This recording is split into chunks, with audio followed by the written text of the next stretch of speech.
The judges have finished their judging, and most of you probably have been here before and know about the edible book. I've said it so many times I don't remember now, but it all started with some book artists in California, Judith Holmberg, and they're book artists, and they were sitting around the dining room table at Thanksgiving time and decided to make this event up. And it's pretty international. I brought it to the library because it made sense to have it be a library thing, and Dee and I do it, and we love it. And when they were sitting around the table, they decided to dedicate it to a certain French person that wrote about food, and his name was Anselme Brilliant Savarin. Close enough. And he wrote a book called The Physiology of Taste. So it's pretty academic, but his birthday's on April 1st, and we should do this always around the beginning of April, but we changed it this year and did it in May. But I don't think he'd mind, as long as we're doing it. So, yeah, he's long gone. So, we're gonna go around, where are we gonna start, Dee? Picking the alphabet. And the judges have judged, so maybe some of you know her. She used to be the, she's retired now, but she was the, on the board of the president of the Friends of Florence Library, but she also was the librarian at the JFK Middle School. And Rochelle Prouty, you were the Printy. She is the manager, I believe, of the River Valley Market up on King Street. So that's a food thing. That's right. We'd like to hear from each creator or group of creators as we go around and talk about each book or each presentation.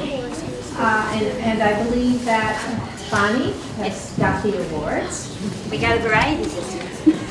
So number one, the book was The Adventures of Sherlock Holmes, and we are giving that the most mysterious award.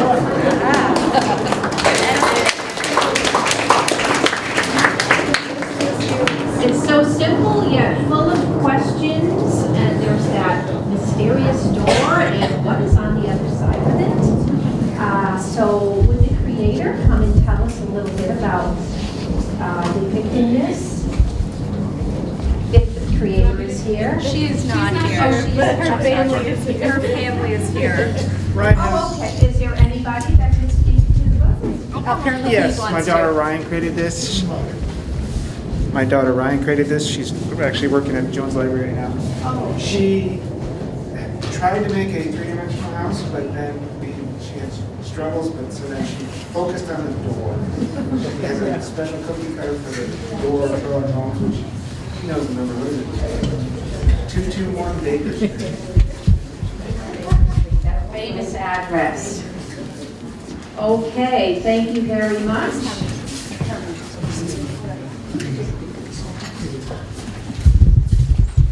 Okay, so this next one gets the award. This one is Anastasia Krupnik, and this is a series. And each of these cupcakes has some symbolism specific to some key items in each of the books. And they're nicely labeled, nicely illustrated. We want to give this one the award for the most well-researched. Congratulations.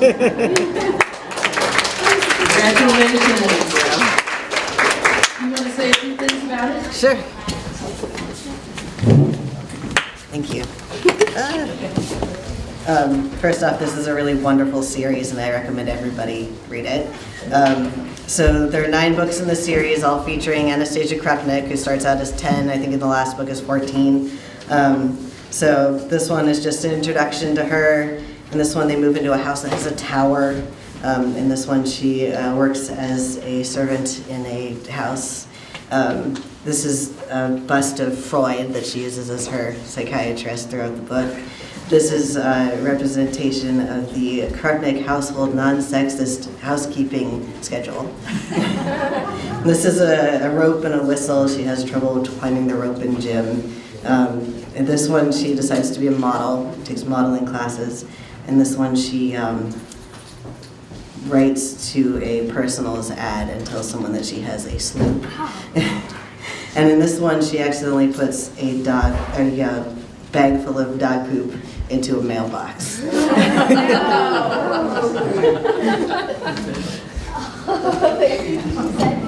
Thank you. I don't think it has an All right, the next book is an adult novel, Driving Over Lemons by Chris Stewart. We gave this the most literal interpretation.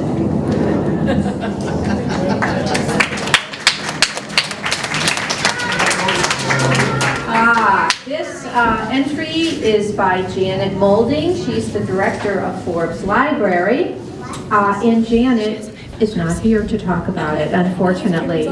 But we thought it was very interesting that she layered the lemons and then created tire tracks over the lemons with cocoa.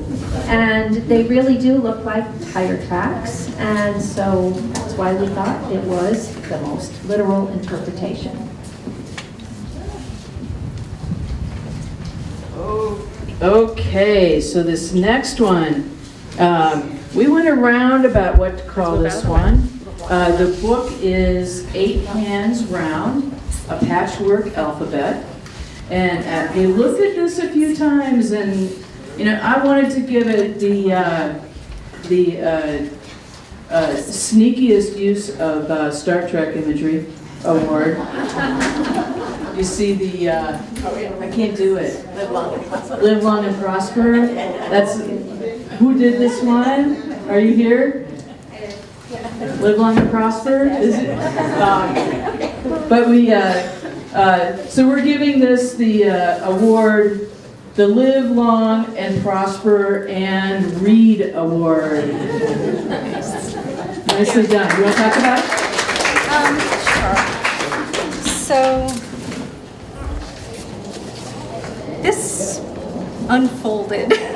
I just saw the book on our bookshelf and I thought, it just kind of spoke to me. So, at first I was going to do these letters as sandwiches, and that didn't work. I like the idea, but that didn't work. And we did have another hand that I could have used, but I decided that I liked this one better. Thank you. Well done. The next book depiction is called The Green Man. And given the season right now and wonderful recipes that you can find about using fiddleheads, but we never saw one like this before. So we're calling this the Best Use of Fiddleheads Award.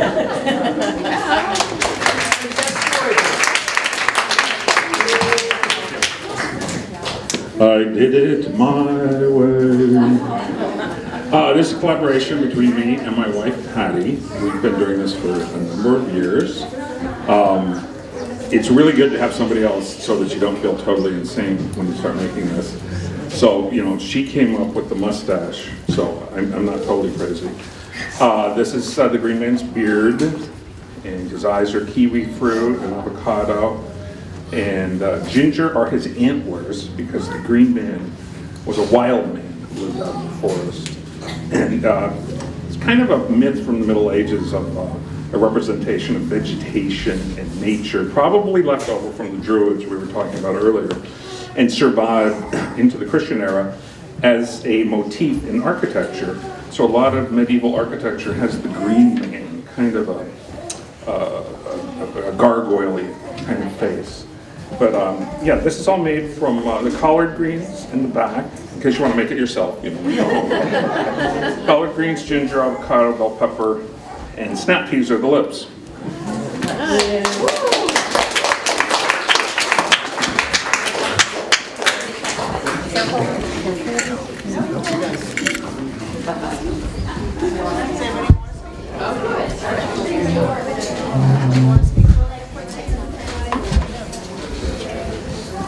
So the next entry is the Lorax.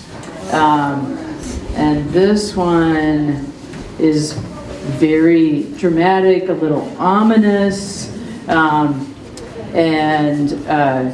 we think there's a lot of environmentally conscious thought into this, and it looks a little like what happened to those trees in the front. So we're giving this one award for the most environmentally conscious confection.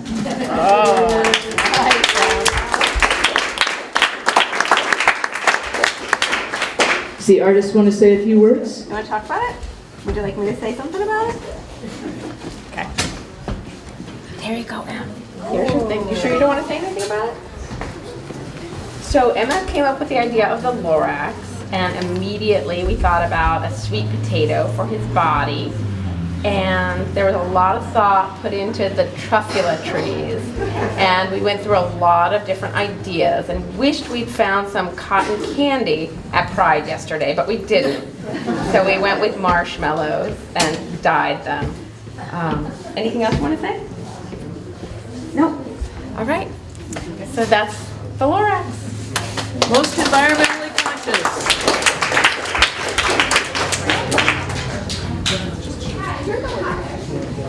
Go back. Look at the flies.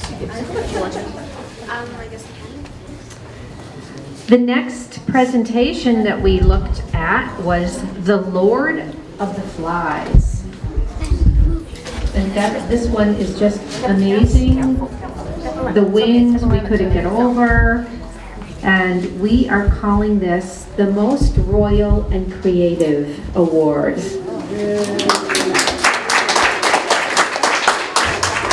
And where is the artist? My daughter did this last year, and she's over there, and it was so much fun, so I had to get involved. And I thought of this like on the way home last year. I was so excited. So he's just very literal of the title.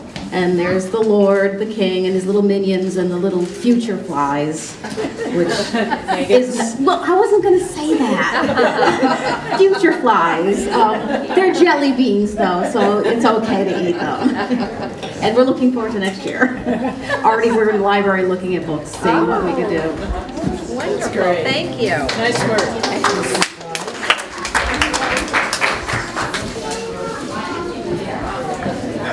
Okay, this next one. That's what I was calling them. This one, the Lord of the Rings. The Return of the King. And this one gets the prize. It's the most precious. Got him. Good job. You want to talk about it? Well, after thinking about a bunch of different ideas, we came up with this one, and oddly enough, it's after the Lord of the Flies. We have the Lord of the Rings. So yeah, it's a white chocolate hand, so it's edible. Black forest cake, and a topping of, what do we put on there? Cherry preserves, of course. And yeah, luckily nothing broke. It was wobbly on the way over here. But luckily it came out right. Yeah, pretty well said. That's about it. Yeah, enjoy. And yeah, whoever has the hand, I'm going to make sure that you're there when you eat it. 'Cause it's like, when do you get to eat it? Hand. Enjoy. Thanks so much. Beware the ring of doom. It is made out of lemon rind, so evil will be sour. Yeah, you don't need that. Enjoy.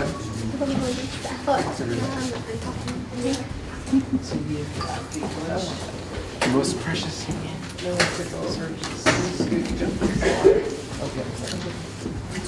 The next entry is called The Lunch Lady.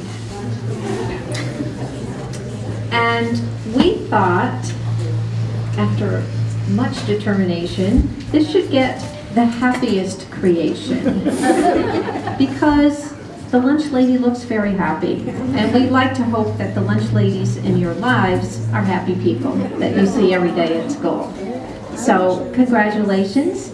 For the lunch lady, is there someone who would like to speak about it? Thank you.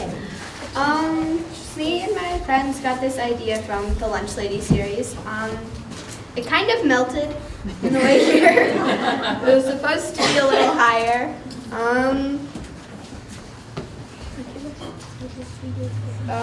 Yeah, it's kind of a last minute thing, so. It's great.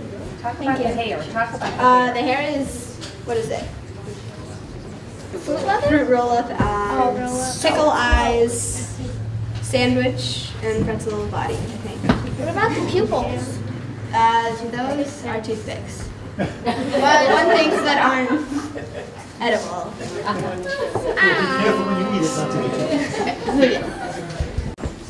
The malt cheese falcon.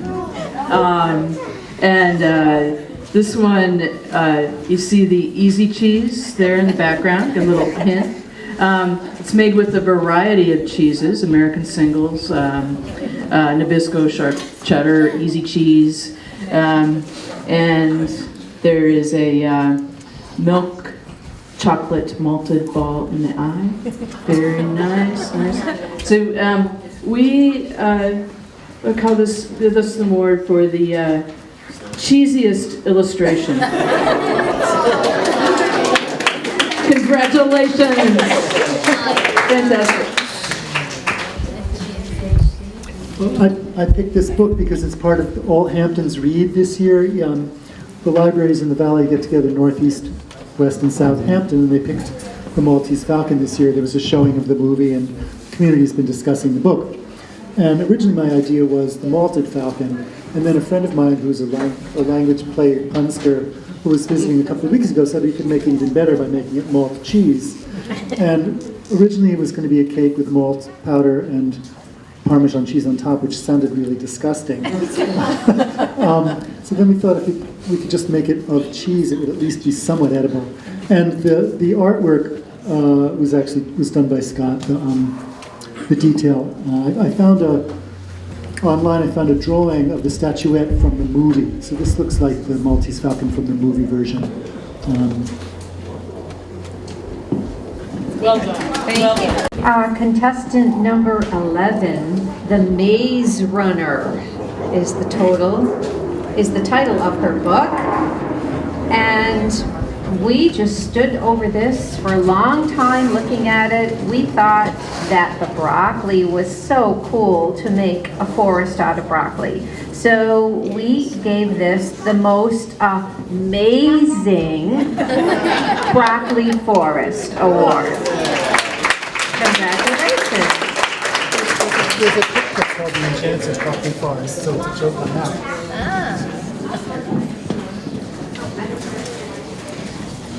Me and my brothers worked together to make a cake for the book, The Maze Runner.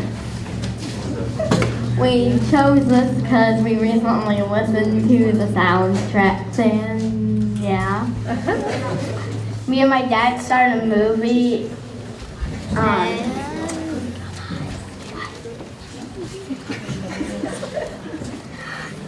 we made it out of cake. And brownies and graham crackers and frosting. Animal crackers, pretzels, and broccoli. And Sour Patch Kids.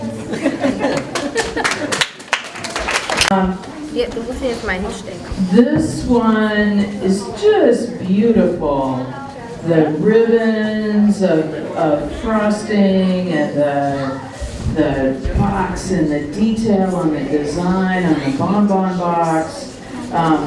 So we want to give this one the award as being the most realistic presentation. Nicely done.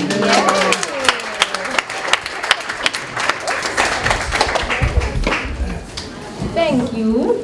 And And we liked the story, and first we wanted to make Chitty Chitty Bang Bang, of course, a car, and I had to do research. I hadn't seen the movie, so I found it seems everybody makes the same car, and I thought I didn't want to copy that and try that when thousands of people did that before. So the book has a nice secret recipe for fudge, and we decided to make a nice box of fudge instead. So we made the fudge in our house, and we made a cake box covered in fondant.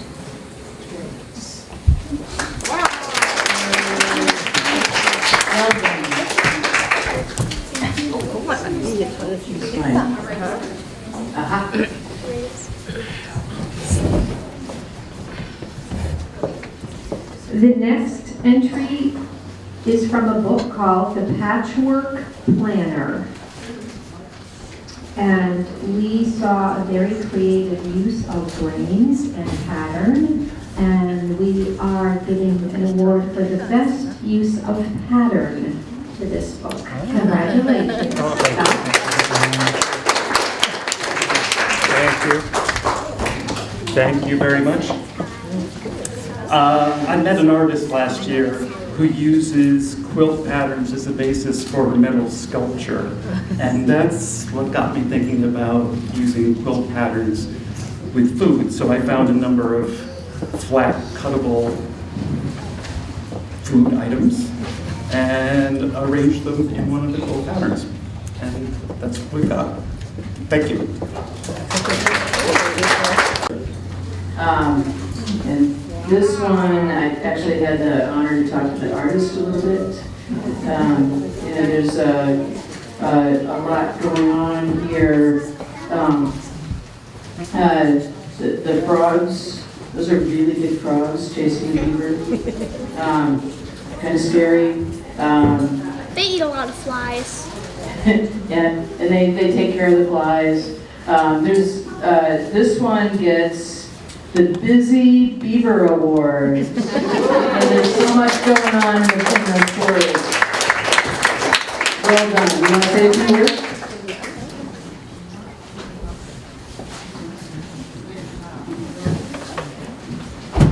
So, first of all, I can't take all the credit because these fishes over here, my friend Nina made them. That's him right there. And also, well, I didn't know what to do at first, and so I was like thinking about books, and then I started thinking about the books I was reading at school, and then I had a book group where I read Sound of the Beaver, so I was like, well, why not?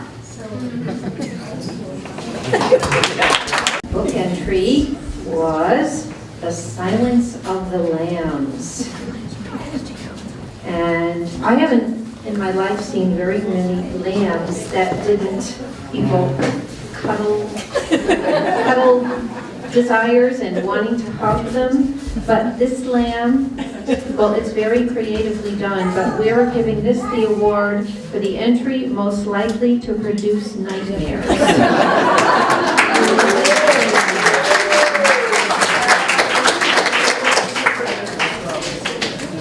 That's Hush. That is Hush. Okay, so this is Dr. Hannibal Lecter in his field, and he's surrounded by Buffalo Bill's trademark lotion and hose. And if he gives you nightmares, just turn away. Thank you and congratulations. A Tale of Desperation. This one, lovely book here. We're giving it the award for the best tale. You pick how to spell it. T-A-L-E, T-A-I-L. Nicely done. Thank you.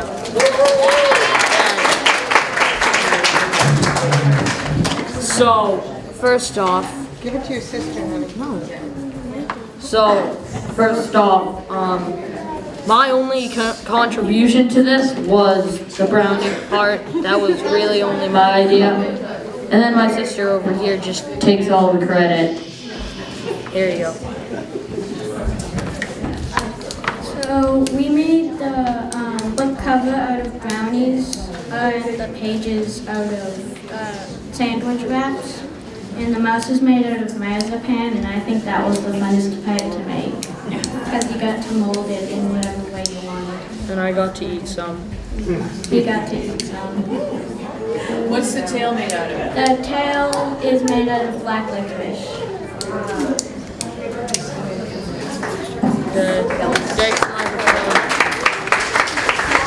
The next entry is called Warren Buffett Picks Stocks. Oh my God. That's amazing. Or Warren Buffett Stock Picks, STOCK, so it's a great play on words. And we are awarding this the healthiest stocks, STALKS. Congratulations. Alicia, is Alicia here? Alicia Ralph?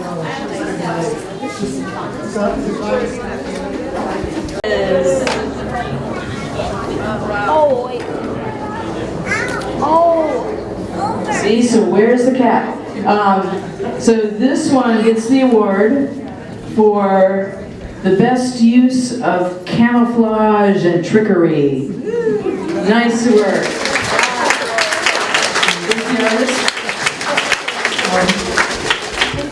My mother wrote kids' books, and one year somebody did 10 Rosy Roses of hers, and I did the How to Eat a Poem, which was a poem of hers a couple of years ago, as refrigerator magnets. I was looking at my shelf of books for something simple, and where's that cat? I thought it was, since I had a lot of animal cookie cutters, I could just make different cookies, one of which was a cat. And then it seemed too easy to identify the cat, so I thought if I could camouflage it, that would make it trickier. And my friend Zach, who was visiting a week ago, found this recipe online for a sponge cake with different colors that you could make different patterns out of for animal leopard cake and things like that. So that's what I ended up doing, just to make it a little harder to find. And then I found some books in the library on animal camouflage, so it's works for both of us. Nice. Anita.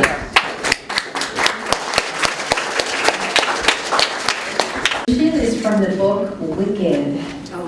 And as we see the roof caved in here, we thought that this deserved the best depiction of deconstructed architecture. Congratulations.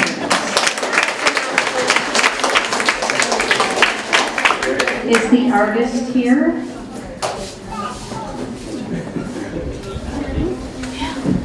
That's a good point, because in the story, both Wizard of Oz and Wicked, the house remains intact, but I thought that that was silly, so I just cut it in half. Thank you. Nice.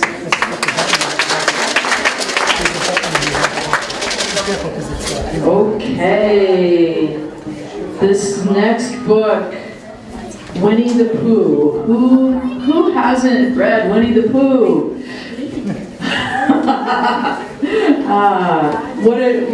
What a great honeypot. This is just gorgeous. Little bees on that, and the jar, like, you know, Pooh is like, I don't know how you kept his head out of there this whole time. This one gets an award for the sweetest buzz, creating the sweetest buzz. Congratulations.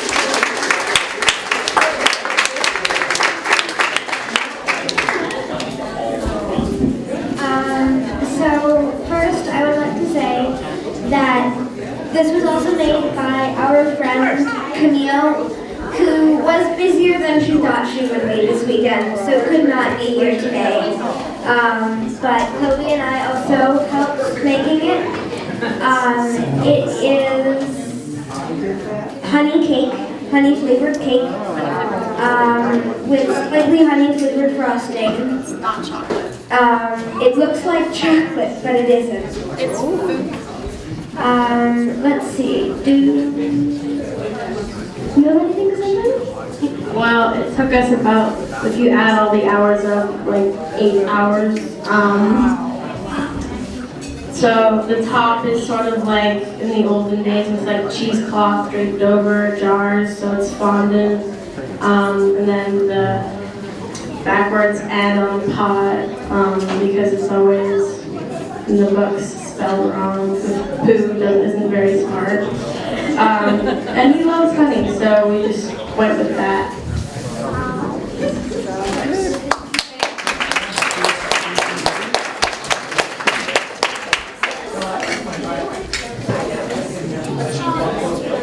The next entry is right here, and it's the book called The Wonder Boys. And we have a cake-like depiction of a loaf of Wonder Bread and some wonderful little dough boys. So we are giving this the award, the most wonderful dough boys. Congratulations. Is the artist here? Great, thank you. I only did this, Michael Chabon is one of my favorite authors. I've had a crush on him for years. And it was really fun making, the only time I've ever used cookie cutters with bread. So that was really fun. And it must have been a challenge also. Okay, we have one. And it is glazed, the cake is glazed lemon thyme, T-H-Y-M-E,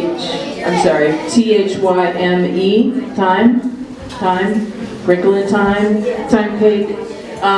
So this one gets the award for the best use of puns. Congratulations. This is my first year here, and there's a bunch of reasons why I chose this book, but one of them is that I tried to come last year, and I showed it at 4 because I got the time wrong.